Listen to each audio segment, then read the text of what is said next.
competitive democracy and give more choice to the voters.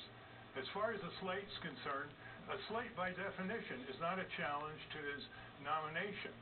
It's a challenge to his conscience, a challenge to his backbone.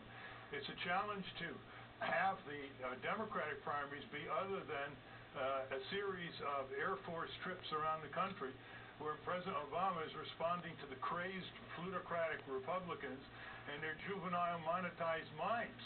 It's an attempt to basically broaden the issues in the election for all the millions of workers who are stuck in a stagnant minimum wage, for the millions of workers who want to form trade unions against globalization and they're not allowed to, for cracking down on corporate crime and the corporate crime wave with adequate budget, for stopping illegal wars overseas, for having single-payer health insurance, another majoritarian position.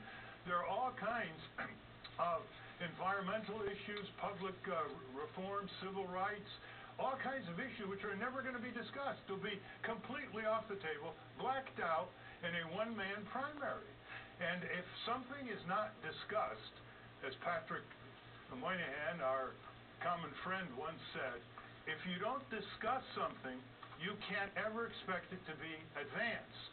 In other words, the entire liberal progressive agenda will be off the table. They won't be on C-SPAN. They won't be on the media.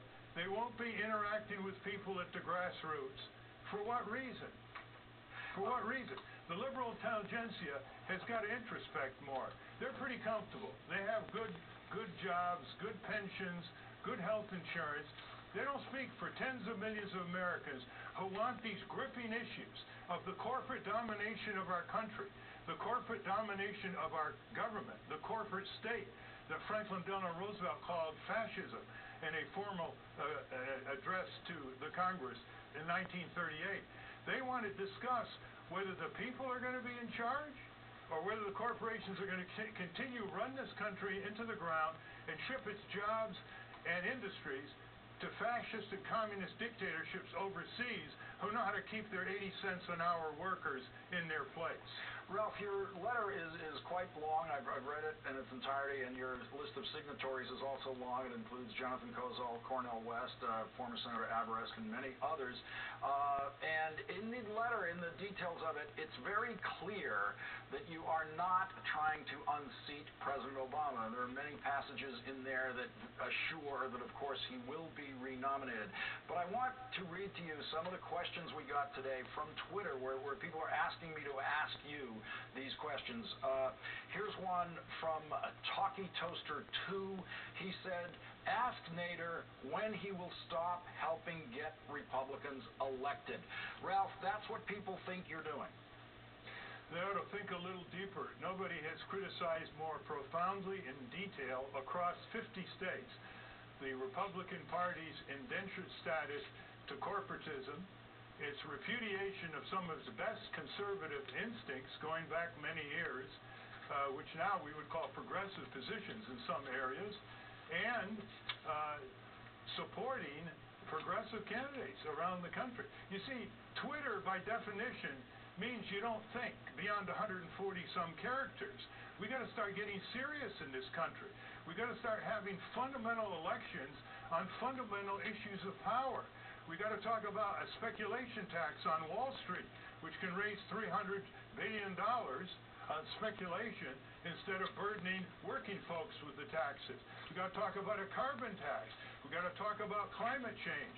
We got to talk about reorganizing the labor force so it has a collective voice instead of being split asunder and abandoned by corporations born in the USA, profited on the backs of American workers, going to Washington and bailed out by American taxpayers, saved by the U.S. Marines when they get in trouble overseas. And what's their response to the American worker? Is it gratitude? No. It's we're getting the hell out of here with your jobs and industries to these communist and fascist regimes. We want the issues of shift of power, of democratic resurgence, small d, before the people of this country, and break up that debate commission, which is nothing but a corporation created by the two parties to make sure that other voices are not heard. I don't understand why it's even controversial.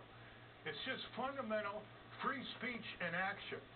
And we've got to push this very hard, Lawrence, because otherwise, all next year, you will never hear all the major issues that liberals and progressives believe in, and many of them are majoritarian issues, which I've mentioned. You will never get on C-SPAN anything but the Republican line with Obama being defensively responding to him, as he has been for 3 years. In other words, they, with their corporate masters, pull Obama to their side. And who's going to pull Obama?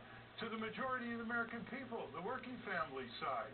Ralph, we've got to go, and we are going to hear about those issues on this program in the next year, and we're going to have you back to talk about them some more. But I want you to take a look tonight, if you get a chance, if someone can show them to you. Some of these questions that came in on Twitter, some of them are pretty good for that 140-character limit. I will, but I wish people would log into the singlepayeraction.org and read the full letter, and then feed back to the email. Okay.